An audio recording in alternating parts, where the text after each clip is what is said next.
Jueves 22 de febrero. Y como está la cosa de locos, he invitado a Centey para que analicemos la situación. No estoy diciendo que Centey esté loco, sino que, caramba, la cosa en el país está... Imaginen cómo será que hoy Vladimir entrevista a Patricia Poleo, es un programa que está siendo muy comentado en Venezuela hoy, y ella culpa a la antigua Globovisión de todos los males habidos y por haber, insulta a Rafael, dice que Henry Ramos es un dirigente construido por Globovisión, que Enrique Capriles fue un invento de Rafael. Y además se mete conmigo, dice que yo le pedí plata a Capriles en un programa para montar mi propia televisora, si él ganaba, y cosas por el estilo. Pero sin ponerme a polemizar con Patricia Poleo, pero vamos a meternos en el fondo de esto, porque ella descontextualiza eso, y además yo no le pedí plata nunca a Capriles, eso no fue así, eso fue un chiste, y tiene que ver con Globovisión en el momento en que estaba siendo asediada por el gobierno, estaban fregando a Meseranes, Ravel y el grupo que era dueño de Globovisión estaba en una casi ruptura que después se pronunció. Pero bueno, pero voy a meter a esa oposición, que es el tema, que vive más destruyéndose a sí misma, la proposición, que peleando con el gobierno, y que Patricia Poleo es expresión de ella. Hay un grupo de gente que solo hace política destruyendo el liderazgo opositor. Eso es que Patricia Poleo diga que Henry Ramos es un invento de Ravel, cuando Henry Ramos fue jefe de la fracción parlamentaria de él, en el momento que era un partido fuertísimo, no es que no lo sea ahorita, que además fue presidente de la Asamblea Nacional, y que acaba de demostrar en la obligación la fuerza que tiene, que hable de Julio Bolas en los términos que habla, o que diga que Capriles, que fue dos veces candidato presidencial, un invento de Alberto Federico, ya te habla, oye, de una situación en la cual, ¿dónde está Maduro ahí? Y te habla de toda esta cosa que está pasando hoy. Claudio Fermín dice que en las condiciones que están dadas, una vez que Maduro dice que los parlamentarios, los concejales, los diputados regionales van a la elección, dice, bueno, pero que ya esto es una locura total, esto como lo están planteando. Vamos a meternos en eso, pero métete en este caso de ¿qué le pasa al sector de la oposición que se ataca más a sí mismo, se destruye más a sí mismo, y además cuenta con las redes del gobierno en esa tarea? ¿Por qué es difícil argumentar algo racional y decir, mira, vale, somos aliados, o no lo somos? Es que, bueno, ahí metiste como 14 preguntas. Vamos a dale todo, pues. Lo de Patricia contra Federico Alberto Ravel y contra Henry Ramos tiene que ver con un problema de proyección, dicen los psiquiatras, que Federico Alberto y Poleo son muy amigos de Henry Ramos, son hermanos. Henry escribe en El Nuevo País y Federico Alberto es uña y curruña, tanto él como su papá de Henry Ramos Alud. Entonces ella, con el problema que tiene con el papá, proyecta en los amigos del papá sus diferencias personales y familiares. Eso tiene una aplicación psiquiátrica, eso se cura con Prozac y con otro tipo de esas pastillas. Pero eso no es, digamos, preocupante.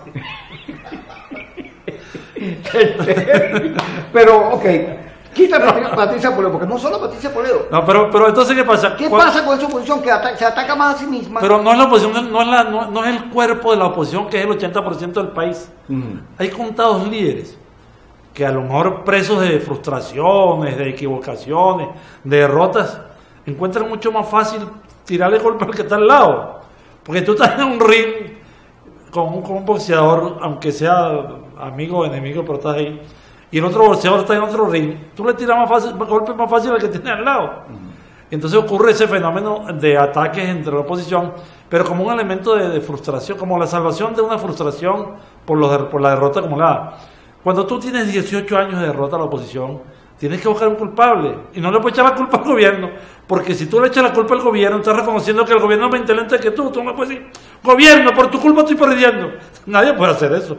Entonces, si el gobierno no le puede reconocer que te derrotó, tienes que buscar que la derrota tiene que ser culpa de alguien, pero no mía, tiene que ser culpa del que está al lado. Y entonces el que está al lado hace lo mismo y se genera un torbellino de odios y rencillas y de chismes y de dimes y diretes que hace que la oposición no conjugue una política. Por ejemplo, en el caso de esta situación de la abstención y la votación, tú no puedes convencer a nadie. Hoy estuvimos hablando con un altísimo representante de las Naciones Unidas, de la ONU, donde decía, bueno, si es cierto en su idioma museo, si es cierto que usted tener 80% oposición, ¿cómo no ganar ustedes? ¿Cómo no ganar? Claro, que uno pues explica, no, la oposición es el 80%, pero no queremos votar porque no hay explicación. No hay explicación. Si tú tienes una base tan importante, lo más recomendable, lo más razonable es la unidad opositora en un proceso electoral, que aunque sea tramposo, mira, 80% no hay trampa que derrote. Pero metámonos en este tema, porque yo estoy convencido que el fenómeno redes está aislando la verdad. La gente solo ve lo que quiere ver, solo se mete en las redes y sigue a quien le interesa o a quien piensa como ella. Es un fenómeno nuevo que tiene que ver con este medio de comunicación. O sea, la gente que es radical busca a los radicales, los moderados, y el que no le interesa la política busca todo menos la política. Entonces, la verdad, la realidad nunca parece completa, sino parcialidades de ella. Pero vamos a meternos en el tema opositor. Fíjate. Primero, justicia entró en una crisis profunda. Ayer tuvimos a José Brito, quien dijo que Capriles y un grupo de ellos quería ir a la elección.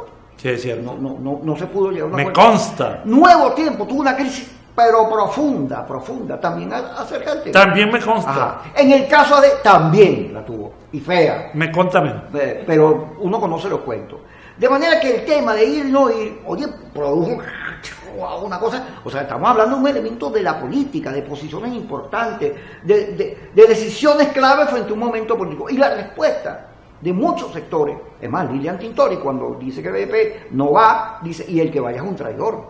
Diego Arria dice que el que vaya a las elecciones tiene que ser tratado como tratan a los funcionarios del gobierno, es decir, con sanciones y todo. O sea, ¿qué ocurre cuando la oposición, que es plural, no admite el debate plural? ¿Qué le pasa ahí? Eso me imagino es una gran contradicción. Una incitación al suicidio. Ah. Es incitar al suicidio. Y eso no tiene explicación. ¿Por qué no ir a una elección cuando tú eres mayoría? Eso simplemente no se concibe, eso es inconcebible. Pero bueno. Pero ni siquiera hay respeto.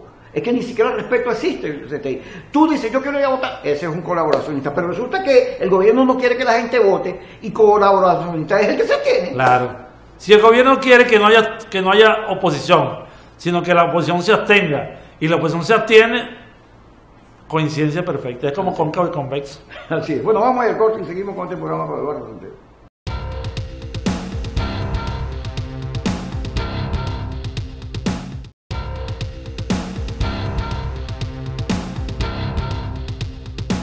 Saludos a mi querida Carla Angola, que allá en Miami nos permite pasar este programa a través de Aló Buenas Noches. Saludos a todos ellos, a todos los que están viendo. Y por eso vamos a meternos en estos temas de discusión que yo creo que los venezolanos que están afuera, no solo en Miami, porque este programa se ve en YouTube, en nuestro Kikosi TV, por todos lados, a debatir en el fondo las cosas que están en juego. Yo creo que hoy leí a alguien que dijo que estábamos en el momento clave, creo que fue el embajador americano, el encargado de negocios americanos, que decía que estamos en uno de los momentos claves del juego, donde las estrategias están, todo está moviéndose para definir estrategias clave. A mi juicio, Diosdado Cabello, quien había dejado de salir de su programa, él se fue para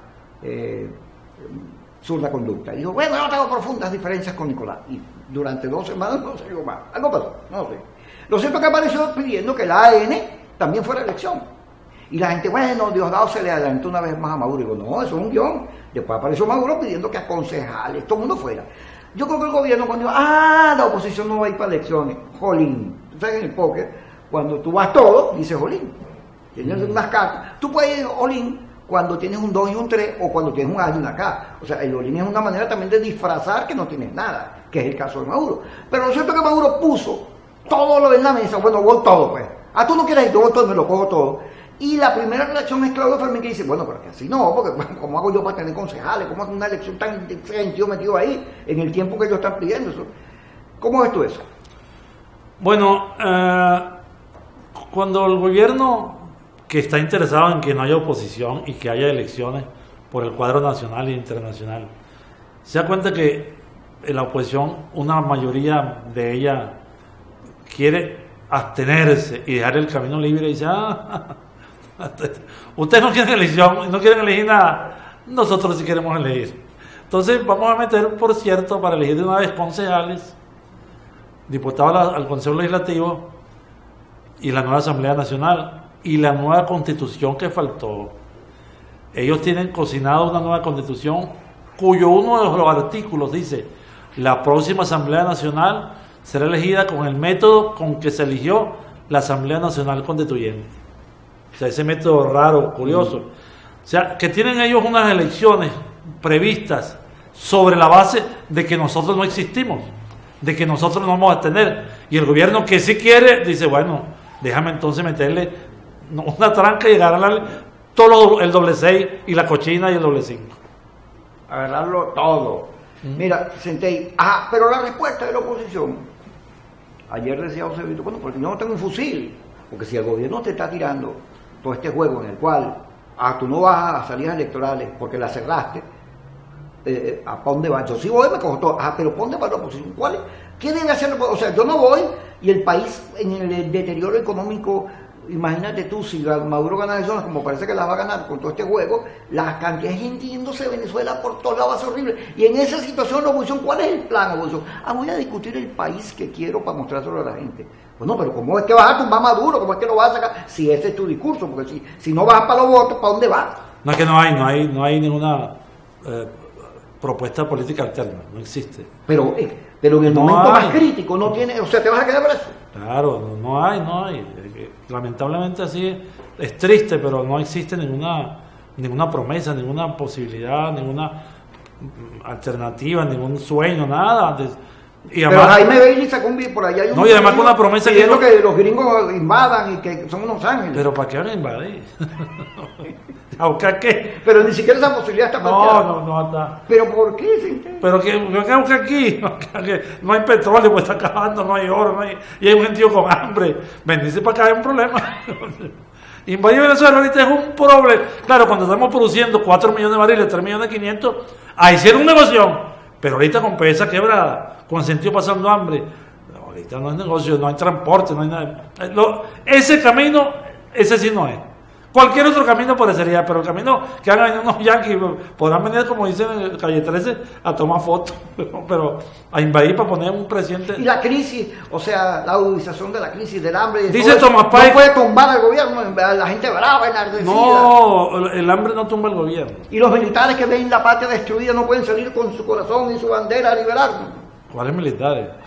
Dicen, no, pero hay un golpe militar, pero no pueden hacer un golpe militar para que gobiernen los militares, porque ya los militares están en todo caso podemos hablar de un golpe civil. Viene un golpe civil, pero el día que se alzó, ¿cómo se llama? Oscar Pérez, que lo masacraron ahí, estuve esperando que la gente fuera a tirarle piedras, no se apareció nadie.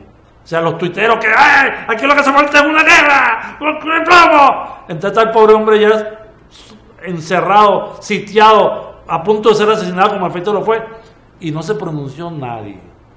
Entonces tú te pones, si no cuentan con el voto, ¿con qué cuentan?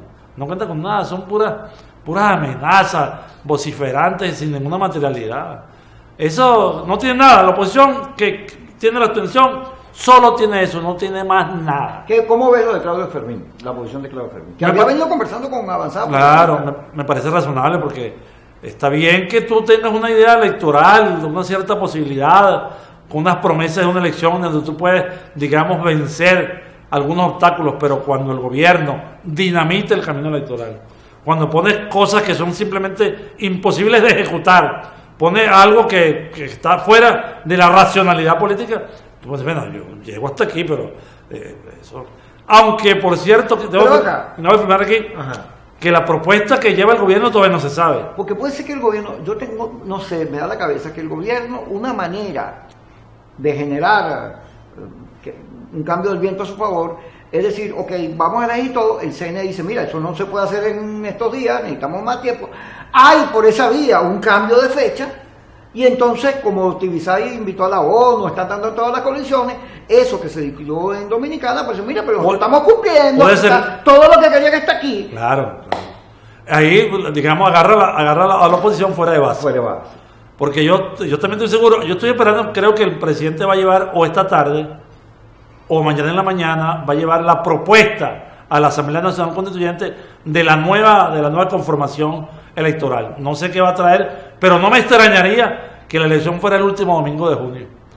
y diciéndole a la oposición, ¿usted quería diferirla? Bueno, aquí está. Pero vamos a votar todo. Ustedes son bravos, los retos. Y ahí nosotros, afortunadamente, Avanzada Progresista ha sido consecuente, vamos a ver. Claro. Pero Henry Ramos no va, porque te estoy viendo medio... Hasta esta hora, sí. Y lo de Claudio, que me dijiste que era coherente. No, lo de Claudio era coherente porque Claudio tenía una cierta posibilidad de figurar. Claro, él no tiene partido político y él como figura presidencial, digamos, tiene una cierta trascendencia, es conocido. Pero no es que le dice, bueno, pero vamos a elegir además 166 diputados, 165 y 1.500 concejales y 900 diputados. ¿Y el aparato para defender eso? ¿Cómo se llama? Y Fermín tiene 4 o 5 personas ahí. ¿De dónde va a sacar Fermín 5.000 personas? Una gente me decía, Centey, que Luis Vicente León lo decía, que el dato no era si vamos o no vamos, sino si la unificación de la oposición. Si la oposición en la abstención consigue unificarse, vale la pena. Pero no solo no está logrando unificarse, sino pareciera que la división se va a profundizar mucho más. Claro, yo creo que si el gobierno mueve las piezas y aparenta o cumplir algunas de las peticiones de la oposición, yo creo que es posible que mucha parte de la oposición repiense, reconsidere su participación, porque es que no es lógico no participar en un país donde la situación genera una oposición del 80%. Terminó esta idea. Francisco Rodríguez, que es un tipo muy acuicioso, muy maniático del estudio, PhD, se graduó con honores, hizo un estudio sobre las últimas elecciones en hiperinflación de toda América Latina, en general del siglo XIX, XX y lo que va del XXI. No hay en ninguna oportunidad un país en hiperinflación ganó al gobierno. En Argentina, recuerda que hubo 3 presidentes en un año, una cosa así. No, una semana. Una semana. Rapidita. Pero la hiperinflación es la muerte del gobierno. Vamos a ir al corte y cuando regresemos estamos con ustedes.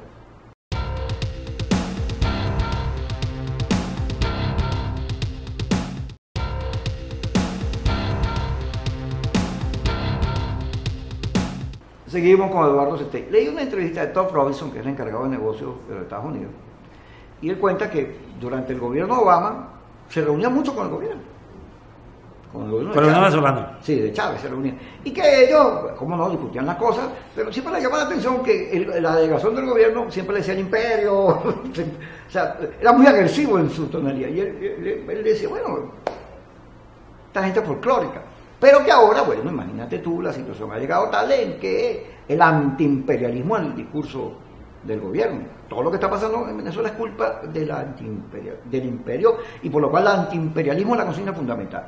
Hay una grabación de Jaime Bailey que dice, aplaude, sueña, prende velas porque vengan los maridos y los marines. Y entonces hay la ilusión en cierto sector de la sociedad venezolana que la solución va a venir de afuera.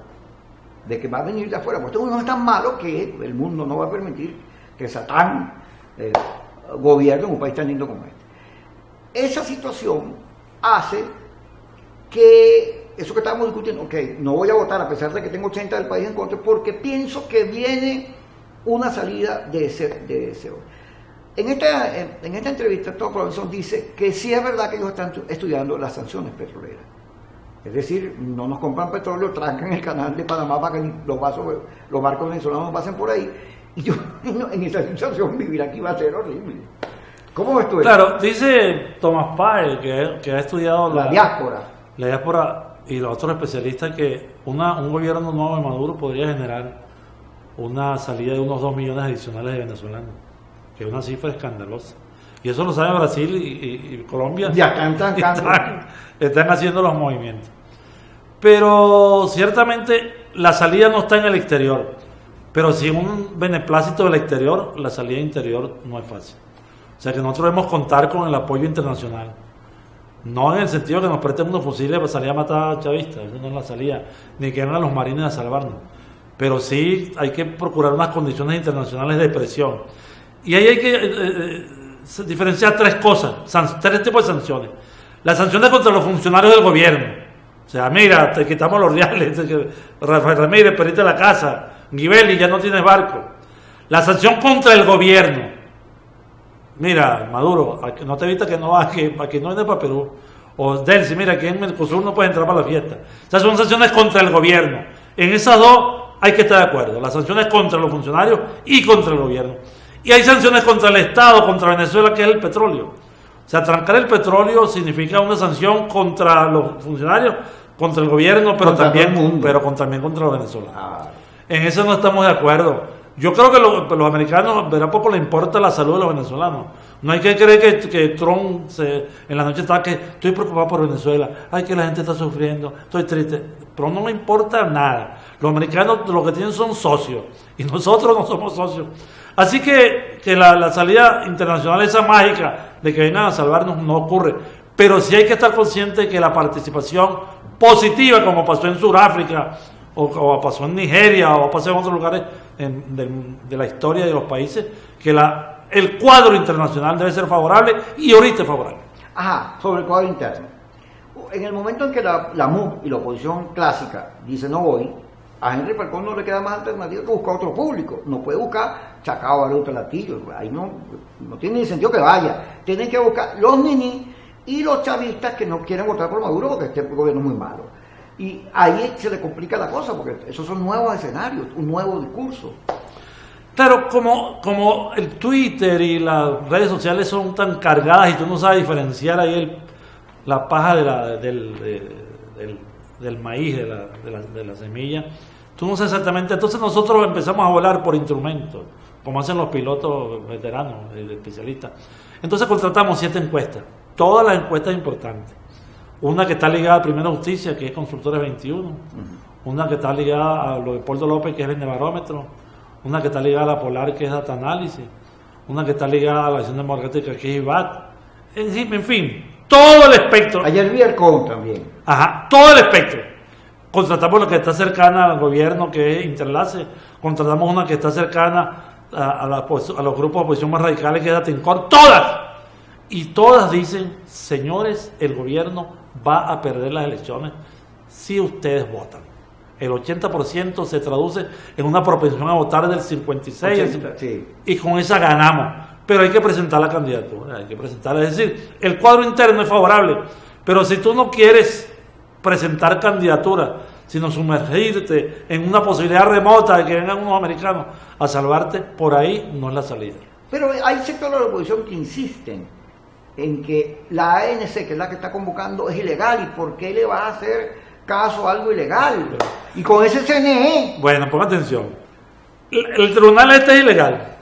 La Asamblea Nacional Constituyente es ilegal. El fiscal que nombraron es ilegal. El contralor que nombraron es ilegal. Si vienen elecciones y nosotros no participamos, van a tener la Asamblea, que va a ser ilegal. Van a tener el Consejo Legislativo, los consejos legislativos que son ilegales. Van a tener los alcaldes, que como nosotros no estuvimos, son ilegales. Y van a tener los consejos municipales, que son ilegales. O sea, todo ilegal, pues. Y nosotros somos los legales. ¿Quién se cree ese cuento? ¿Quién se cree ese cuento? Que es un país todo ilegal, menos la oposición, que por cierto no participa en elecciones. No, chicos, estamos clavando.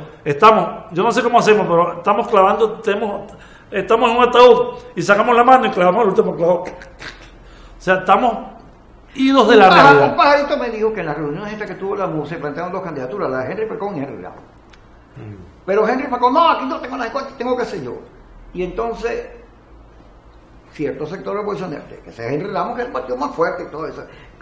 Y si Falcón no quiere, entonces, no. Vámonos para la extensión, chicos, déjalo que se vaya el sol y que lo maten ahí, se lo coman vivo, pues. Todos los partidos dijeron que había que hacerle caso a las encuestas. El único que no quiso obedecer la encuesta fue AD, que en las reuniones que hicimos con Henry Ramos nos dijo, yo no creo en encuestas. pero tú antes creías en encuestas, sobre todo la de IBAT, porque el presidente de IBAT era nada menos que el director del Instituto Nacional de Estadística cuando Pérez, un ADECO consagrado. Entonces, esa es tu encuesta, la encuesta que tú siempre has creído. Sí, pero ahorita no creo. Entonces, ¿qué crees tú? En la idea, pues. Yo creo en el consenso, pero sobre la base del consenso, ¿en qué base? No, tú sabes, ahí la conversación. O sea, tú no puedes... Mira, ya para terminar, tú sabes que durante la campaña en Baruta, Primera Justicia, que fue oculta, con unos candidatos... Sigue oculta. Sí. Me acusaban a mí de chavista. Pero en la intervención de Patricia recordó que yo estaba con Capriles.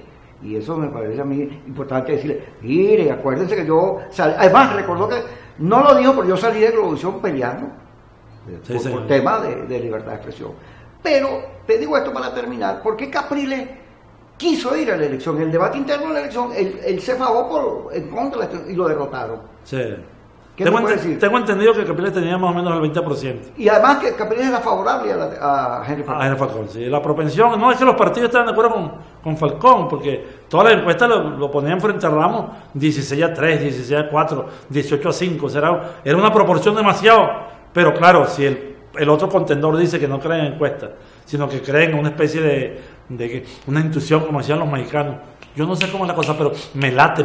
O sea, tú no puedes discutir sobre algo que tú le presentas 7 encuestas diciendo, mira, estamos ganando, y ya te dicen sí, pero yo no creo en encuestas, sino... Pero a Henry Falcón le dicen Henry Falsón. Hay sectores de la oposición que le dicen Falsón. No. Yo por Falsón no voto porque Arias Cárdenas no.